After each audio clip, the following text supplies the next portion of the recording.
afternoon, guys. This is BelGeode, and this is day 2 of the FlightSimExpo. This is the Sunday. And one of the things that I want to do with this particular video is I want to corner Chris from Laminar Research. I have, over the last few days, had a little post going in our Facebook group, VR Aviators, and a bunch of your questions were submitted, so I'm going to see if I can get answers to those questions for you. So in a couple of minutes, I'm going to bring Chris over, and we're going to just talk about all the questions that you've sent me that I have saved on my phone. All right, so here we go.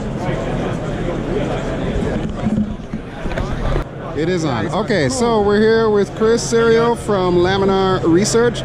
And of course, my good buddy Sergio is here, so he's got some questions from the heli-simmer side of things. And we're just going to go ahead and get right into it, and then I'll get some of the VR questions that I know you all are waiting for answers for. All right, so Chris, thank you very much for come up here and answer our questions. I have a very, I don't know if you can actually answer this, because I don't know if you are inside this. We have seen the presentation, and you guys talking about the AINA project. The AINA project, the electric aircraft project. Oh, the one that Austin is working. Yes. Yeah. Yep. One of the things that Austin said was that he or you guys found an issue with some of the calculations, and that you were correcting it, and that it would influence a lot of things, including helicopters. Right. How will it influence helicopters? What will we notice that will be different? I'm not sure the direct output, but Austin said that he improved the downwash.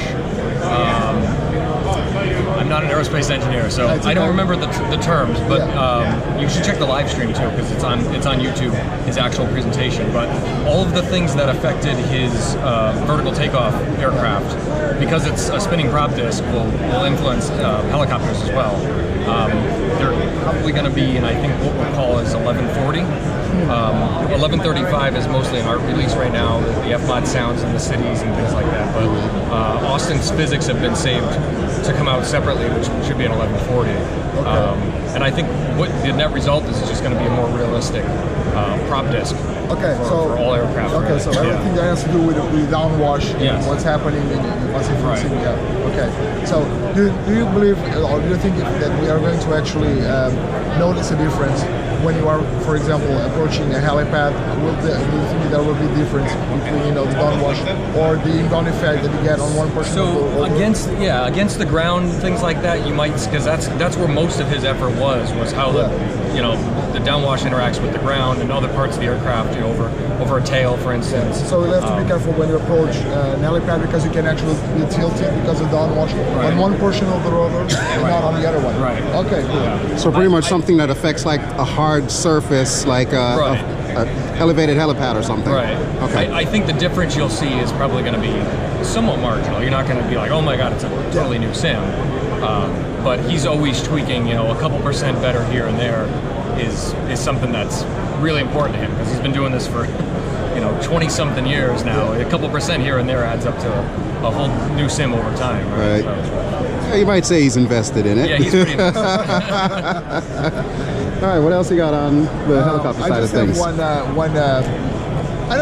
would not say it's a question. You guys are more than entitled to hear about this, but I need to ask you, what's the word with Vulcan? I know it's not a silver bullet. Yeah. I've been trying to preach that to the community and say, guys, don't expect to double our FPS or even laminar knows what's going on and what's going to be there. But right now, as it goes, what are your expectations for Vulcan? What is it that you guys are considering what we have seen right now until now as you are developing it? What are your expectations right now? What do you think it will work or not? Will it have any major influence for VR, for example? So the major thing that everybody will see from Vulcan and Metal, if you're on Mac, is that better predictability. Basically, when we tell the GPU to do something, it's going to do it. Whereas in the past, we told OpenGL, hey, tell the GPU to do this, and OpenGL might have said, yeah, I got to do a load of laundry first, right? And you can see in our presentation yesterday, you have a graph of the output, and there's these spikes where OpenGL just decided, I got to do my own internal maintenance first. Your frame can wait, right? Well, then you got to stutter. So Vulcan being, there's a reason Apple named it metal, because it's right against the hardware. It's down to the bare metal. Vulcan being the same way. It's such a thin layer now that if there's a stutter, then it's X-Plane's fault, right? Yeah. And that means we can fix it because it's in our code. Right now, we have no idea what OpenGL is doing. It's a black box. It's just throwing things and hoping that it will reach the best. It's middle management. You tell the middle manager what needs to get done, and they might not get it done in the way you expected. So without middle management now, we can expect better reliability. The AMD customers are going to see a huge benefit because AMD's implementation of OpenGL has always been fairly poor for X-Plane's usage anyway. You know, they have now you're talking my language. I am an AMD customer, yes, so so you will see a huge improvement. I think he was saying as much as 20% and 30%. Nice. NVIDIA users a little bit less, but again, everybody benefits from the reduction of stutters. Now, does this also apply to the CPU as well as the GPU? The other thing that's important is that OpenGL really is a single-threaded API. So there's not a lot that we can do with other cores if they need to touch textures. So Vulcan is another way around that. So for something like VR, which is very CPU intensive, I mean, you need a good GPU as well for VR, but right now the GPU is kind of completely bored. And the CPU on most people's machines is the bottleneck. So with Vulcan, that will be less of a bottleneck. And now you can actually take more advantage of multiple cores and really put some strain on the GPU. Maybe get the object sliders back up and have a more. So in theory, I mean, if you've got a pretty beefy, decent system, you could, in theory, max everything out once Vulcan's available. I don't know about max. I know that's always been like kind of a bad word with X-Plane. In the past, it was recommended that you turn things down if you're going to go into VR. Yes. I think with Vulcan, you'll be able to leave them where they were because the CPU won't be the bottleneck anymore. That makes sense. Now, I do actually have a few questions that I just want to run through. Eric said, will there ever be rendered hands or arms in X-Plane for VR? Like similar to how DCS has that little glove? Yeah. That's kind of an absolute question. I can't say yes or no forever, but there's currently no plan to do any kind of hand. Okay. The Oculus is really good at knowing what your hands are doing and has the touch sensors. The other headsets, I mean, first of all, a lot of people aren't even using those controllers, so they don't benefit from it. The Vive ones, I'm not sure if the new ones have touch sensitivity, but the old ones didn't, so they don't know what your hands are doing. Gotcha. So it was kind of a niche thing that Oculus had. So it's really not on our radar at the moment. Not a problem, not a problem. The other one is like a general question for VR headset developers, so I don't think that really applies. Okay. The guy who created the VR Aviators group on Facebook, his chronic problem that he has is with the flickering cloud shadows in VR. He wants to know what is being done to address that, and I know you can't say like exactly when, but is it at least on the table? I'm not sure if Ben is around because Ben knows every last detail about what's causing that. Some of it I think is head position based, and when you're in a fixed head position, not in VR, it's reduced. But when your head is constantly moving the slightest little bit, you get to see the flicker. It was worse during development, and I remember saying that was one of the first things I was like, oh my god, the shadows are driving me crazy. It's been improved quite a bit. I guess there's still more to do, but I'm not sure of the actual technical reason for it, other than your head position. Well, I know the flickering shadows is a thing. The jagged shadows is another thing. Which, granted, now the community has gone through and done some workarounds that do tend to work. But of course, it's going to eat FPS eventually. Right. So that was a concern. ASW 2.0. Darren wants to know when and if they're planning to amend the coding to allow for ASW 2.0. And then he says something about they have to code depth buffers, etc. He's getting all kinds of technical. I'd have to look into that. Currently, ASW is outside of X-Planes. We have nothing to do with it. It's an Oculus. Yeah, that's just an Oculus thing, right? If the new ASW2 requires us to do something, we have to look into that. I'm not familiar with that. I can tell you from my own personal experience, whenever I use the Rift or the Rift S, as the case may be, usually I end up just turning ASW off altogether because I find that it tends to distort the image. It depends on your frame rate. If you're close to having a reasonable frame rate, ASW is harmful because it's trying to make everything perfect and it's already pretty good. It's overdoing it. But if you're down at like the 30 fips, then ASW is a lifesaver for you. Okay. It's when you're up at like 45 to 60, ASW ends up doing more harm than good. It's like overcorrecting on a landing. Like just let the plane fly. Right. All right, the next question is regarding rain effects. Now, of course, you know, we've got the, what is it, the live rain or whatever they call it. Oh, yeah. The thing that TBM did. Yes, yeah. But are there plans to develop rain effects on the windshields just by default? Yes. Okay. That answers that. Someday. In particular in VR, because I know that right now is a big immersion breaker for a lot of people. They're tired of seeing the Star Wars effect.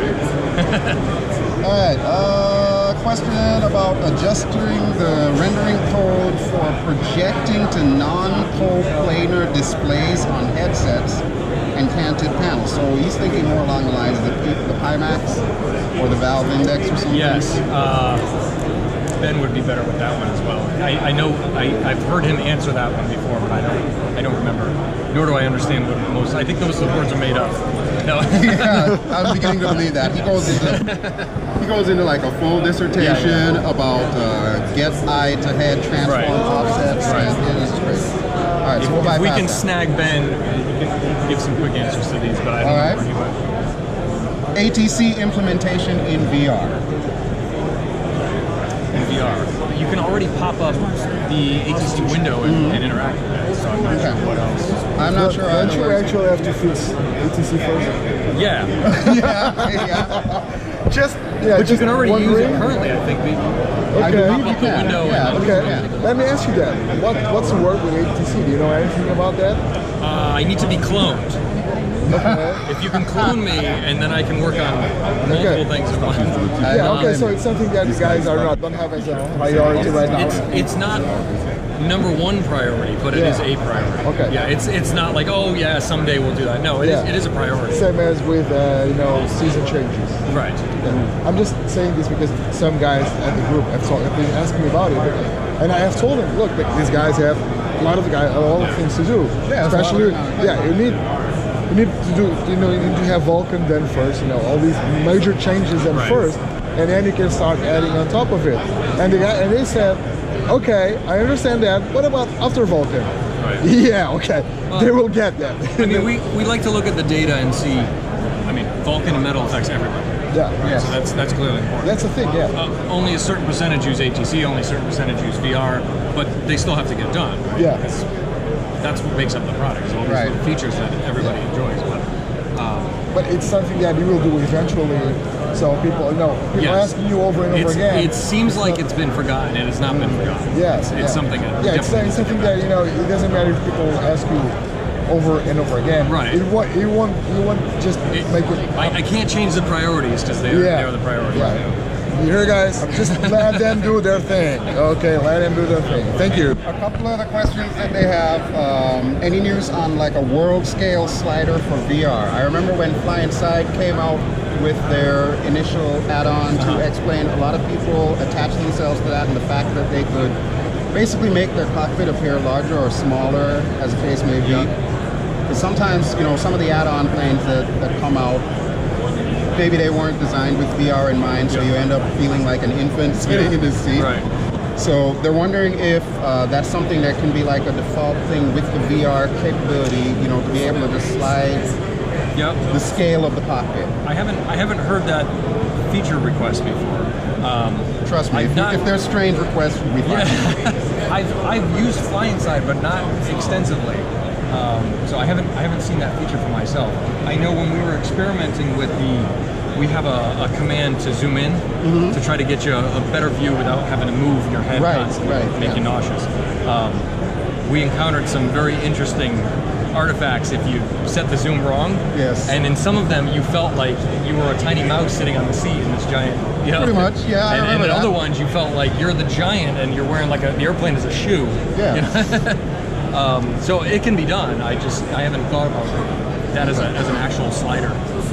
And of course, there's the ever popular. Will Laminar actually propose something to fly online with your friends in-house instead of having to do stuff like connect to VATSIM or whatnot? I would say that's definitely something on our radar. We know about it. We know it's important. Water and ocean textures, wet apron, that sort of thing. They want water and rain and all that stuff is a big thing that we're thinking about. Okay, good deal. And I think we're coming close to the end of it. Okay, the one guy asked about more functionality with the X-Pad, which we actually discussed that, but if you don't mind, if you can... Sure. So I think we can definitely see some improvements to the maps on the X-Pad, but the big feature that's going to unlock the true power of the X-Pad is getting Chrome onto the X-Pad, because then you can just go to any website you want. You want to pull up a plate, go to whatever website you you got a JEP subscription or something, you go and pull it up. Like that makes sense. You go watch YouTube videos while you fly around, put a movie on Netflix. Yeah, that's all I need is to go watch myself while I'm flying. Yeah. I mean, that's 2019, right? You're watching Netflix in a virtual aircraft in a virtual headset. It happens. It definitely happens. But before we can get Chrome working, Chrome is a huge. It's kind of a pig, to be blunt. So we're going to need Vulcan and Metal so that we can have Chrome in its own process outside of X-Plane. Okay. And then we can have Chrome on the X-Plane. A lot of people still ask about the ability to just turn the X-Pad off while in VR. Yeah. And you just have it off by default. Right. Or perhaps even a setting when you're setting up your flight to have X-Pad on or off. I know that you guys have mentioned before that you would look into it, but it's almost like you guys are not very interested in doing it. Is it something that you guys don't see as something that... We tend to work on an area, and when we're in that area, we try to fix everything we can in that area, and then move on to another area. We try not to be, we're working on this, but let's fix that and fix that. I get it. Then you're kind of, all over the place, like you need some Ritalin. Okay. Yeah, I understand that. But, something like that is fairly trivial. And I'll be honest with you, in most of the aircraft that I use, since I have Avatar and whatnot in there, I actually kind of changed the code a little bit in the cockpit object and basically latched it 1,000 feet above me so I don't have to see it anymore. But then you go in the outside view and you see this X-Pad following you around. Well, it's 1,000 feet up. I mean, you might not be able to find it. Last couple of questions. Leap motion. Are there any plans to incorporate support for leap motion? Not at the moment, no. Okay. And I guess, no, there is one other thing. No, we already talked about ATC. Two things. This guy says, Johnny says, the map does not work properly in VR and the mouse flies off on its own. I don't know what he means by that. But can you get the mouse to automatically disappear when not in use? So maybe after a few seconds it fades out or something. I assume he means the 3D mouse? Yes, like when you're in VR, because of course you move your head, it goes with you and so on.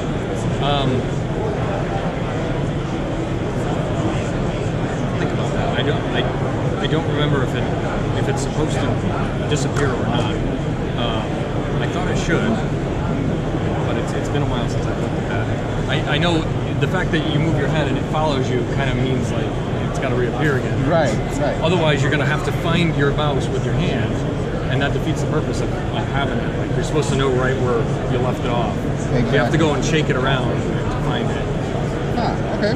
That's cool. I think that's all the questions I have. So, Sergio, do you have anything else? I have one last question for you, Chris. And this is a different question. For you personally, as a developer for X-Plane, what is it that's getting you excited about, something that you can obviously talk about? What's the next thing on X-Plane that, for you as a developer and an X-Plane user, is getting you very excited about? What's the thing for you personally? Well, I've been on mobile for a lot of the past few months anyway. So mobile's getting me excited because mobile is it's kind of reaching parity with desktop. We're at the point now where we we had two very different code bases that are kind of coming together, and they kind of share everything. So a lot of the features that come to mobile were written by people on desktop that had no intention on going to mobile. They were writing them for desktop, and yet the mobile users benefit from them. Like Daniela did our sounds for the King Air and the 737, and those will be over on mobile at some point, almost for free. So it's exciting to see kind of big brother and little brother start sharing some of this stuff. You know, having 35,000 airports and 10,000 3D airports, and the fact that the community can help out and yeah, I think that's probably one of the biggest things is the fact that we can actually do that. I do have a couple of requests to basically give all the Laminar Research devs love and affection and huge thank yous for all the work that you do. We know it's kind of a thankless job. It is, yes. And I really do appreciate you taking the time to come out and answer some of these questions. So that's pretty much everything. So thank you for listening. No problem. Thanks for having me. And this has been BelGeode with Sergio from FlightSimExpo. We're going to be back. Sergio's going to go on stage at some point in time in the near future, and we're going to be videotaping him getting Rotten Tomatoes thrown at him. Alrighty, folks. Thank you as always for watching. This has been BelGeode. Don't forget to like. Don't forget to subscribe. I'll catch you really soon. Ciao. Bye, guys.